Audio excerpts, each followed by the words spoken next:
try again. It's good. Danny Green. The offensive rebound. And clear some space on the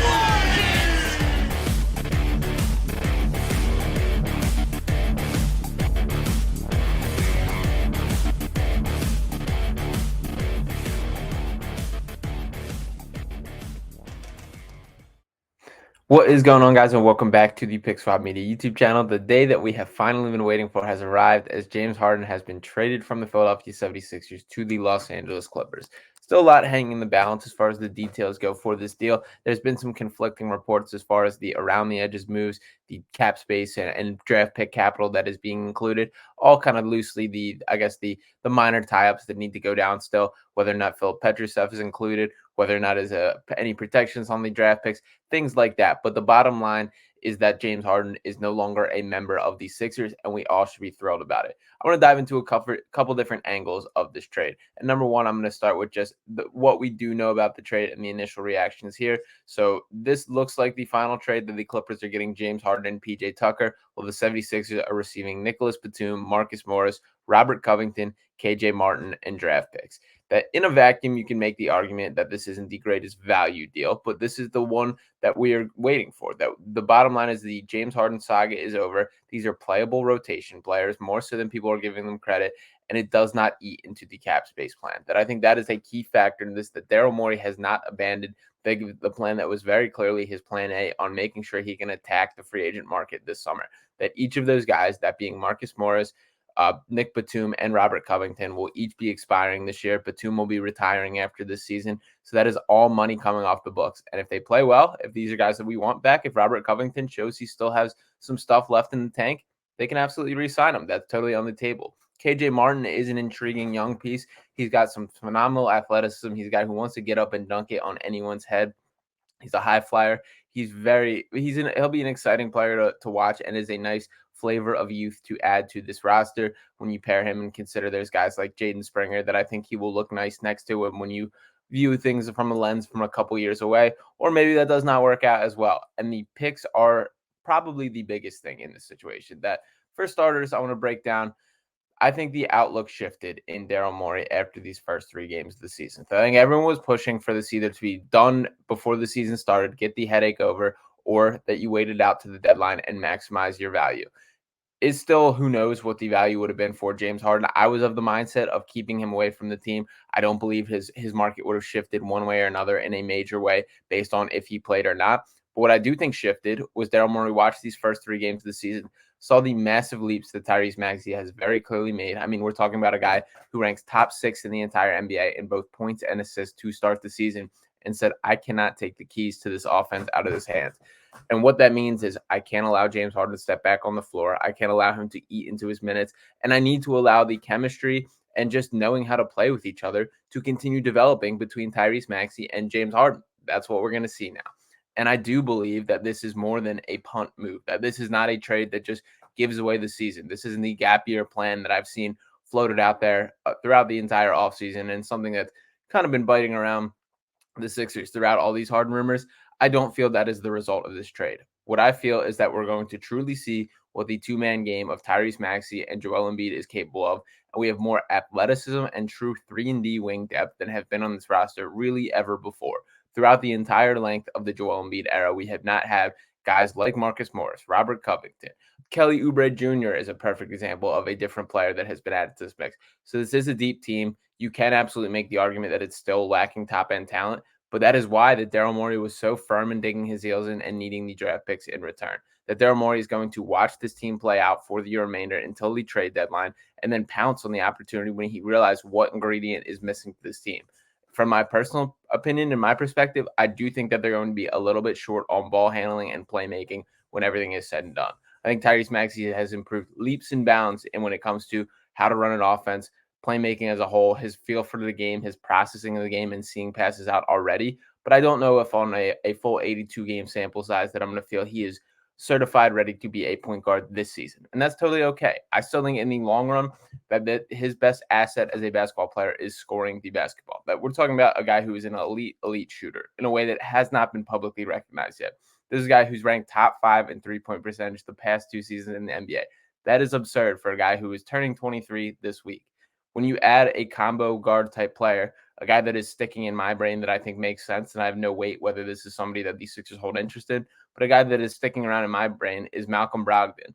He's floating out there in Portland. He's a guy that really has no future with that team as they're in their youth movement and their rebuilding process. But that style of player, a combo guard who can play on or off ball, would be an intriguing addition to this team.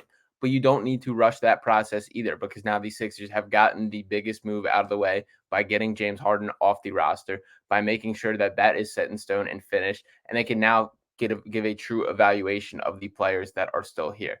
This was important to get done now, because now the Sixers can focus on their goals moving forward. That it was frustrating, and while the Sixers did a very good job of keeping things separate, of not allowing the Harden situation to cloud into their actual process of the team, the training camp, all these things, it's still a distraction to have to sit up there and discuss with the media that every single question is, how was James Harden today? Will James Harden be suiting up?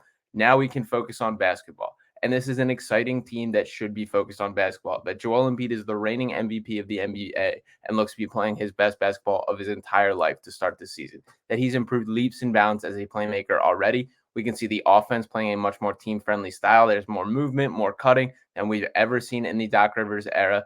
We've seen Tyrese Maxey take this extreme progression, and there are pieces in place. So I am excited by this move. I do believe this was the right decision by the Sixers. It feels great to have it finally up and over, and I think things are far from done. As far as the roster as a whole, a couple notes for what still should be put in place. Number one, Danny Green unfortunately had to be waived during the process of this trade. Simply came down to numbers and the Sixers having to cut a roster spot. And in addition to that factor, that the Sixers are bringing on a trade exception in the deal, it appears. That's even further reason why Daryl Morey is going to have his sights set on the trade deadline. This will not be the final move that Daryl Morey makes this season. That he is stacking the cupboard, making sure he has these assets. He's going to watch out what this team is truly missing, and he will pounce when the opportunity comes. That Daryl Morey is ready to jump into action and keep this team in the win now category. And to be in that spot without sacrificing any cap space, all these guys' contracts coming off the books this summer, is a great spot to be as a franchise. So yes, I get the frustration. It has not been perfect through the Daryl Morey era so far, but we should be very satisfied with the way that things were handled. That we've seen Daryl Morey now look down the barrel of a gun twice and not blink. That he did ultimately get the proper return. Even if you want to go back to the Ben Simmons, and sure, you can make the argument that he fumbled it, that if there was the Tyrese Halliburton trade, I hear you, that would have been the better option looking back now. But you can still look at it and understand why he made that decision of the Sixers being in win now mode, knowing what James Harden is, and not truly knowing what Tyrese Halliburton is. That at this point in time, we know he's a far better player than we did 2 years ago when he was still playing for the Sacramento Kings. No, it was no secret. He looked incredibly talented back then, but he was still a guy that was 21, 22 years old and in the early progressions of growing. Both Tyrese Halliburton and Tyrese Maxey are guys far at the front end of the extremes as far as rate of growth and how quickly they're improving. Halliburton, I would argue, had a little bit of a better starting point. I think he was known as a higher prospect coming out of Iowa State. But regardless, the point being that James Harden was looked at as the guy that he knew was an NBA superstar, could do it at the biggest stage, and it just unfortunately did not work out. Regardless of your feelings of James Harden, and it's fair to be very harsh to him at this point in time based on how things transpired, but James Harden did give the Sixers team a better chance to win than Ben Simmons did prior to that deal. And now we move forward, and I believe the Sixers team has a better chance to win than it did with James Harden on it. So we're continuing to continuing to progress, continuing to get closer to those goals. And James Harden still did some nice things for this franchise. Joel Embiid is not MVP of the NBA without James Harden. Joel Embiid is not leading the NBA in scoring in back-to-back seasons without James Harden. Is it frustrating that these are individual accolades and it did not translate to a team standpoint in the postseason? For sure. And that is why we are now seeing this new Nick Nurse era, this new team-friendly style of basketball. No more isocentric, space the floor. Everybody watch Joel Embiid and James Harden. There's going to be five guys working on the court at all times. This is the deepest roster we've seen throughout the Joel Embiid era. That is the gamble that Daryl Morey is taking.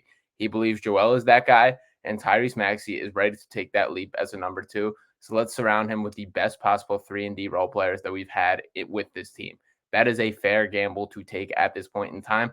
And we have several months until the trade deadline to watch and figure out if that's the actual case, if these are the missing pieces, the proper rotation pieces that we should have on the Sixers roster.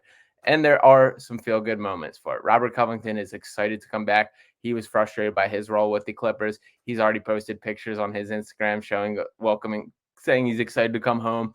We know that him and Embiid were tight back in his first stint in Philadelphia, so I do think it's cool that he's coming back. I do think that KJ Martin is more than a throw-in, that I think that's something that's a potential young piece that can either be flipped for a pick. He's a splash of athleticism that is super exciting to have, and a guy that we should have our eyes on in the long run. He's very raw still, and he's a guy. He has some growing to do, but I'm still excited at the prospect of him being on the roster. So when you factor in all these things with the long-term options, the flexibility that is still brought on, this is a slam dunk deal in my mind. That no, this isn't one that you're running to the bank and saying, I can't believe we got Nick Batum in a trade.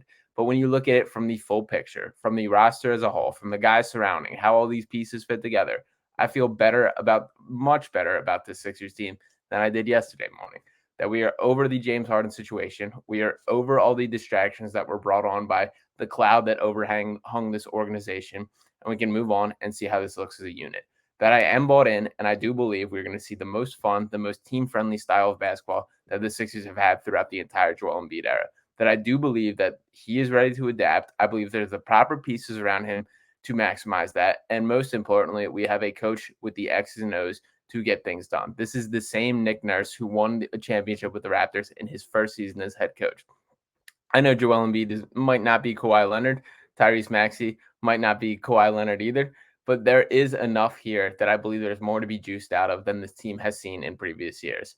For now, we will rest up. We will enjoy that this saga is finally over, that we have an idea of what this team is going to look like for the rest of the season. And I do want to tip my hat to Tyrese Maxey for the continued progression, for continuing to get better. I genuinely believe this deal does not get done unless he had shined the way he did shine to start the season. If he had not proven that he was ready to take the next step, to be that guy, to be the co-star to Joel Embiid, Daryl Morey is sitting here and still star hunting, still digging his heels in and making sure he's getting what he perceives can be the proper complement to Joel Embiid. The fact that that was already on roster and a guy that is progressing at a rate I have never seen before is awesome. So shout out to Tyrese Maxey for making all this possible. Shout out to Daryl Morey for staying strong, getting a proper deal, and putting these Sixers in a better position as an organization. And from now on, we will see where things go from here. Let me know your guys' thoughts on the James Harden deal. I'll be back with a more in-depth breakdown shortly this week, so stay posted for that as well. You also can catch me on the airwaves on Fox Sports The Gambler, where I'll be talking about it there, as well as Sixers Digest, where I have a video breaking down my reactions on the channel there as well. So make sure you check all that out, and I'll be back with you next time right here on Pick Swap Media. Peace.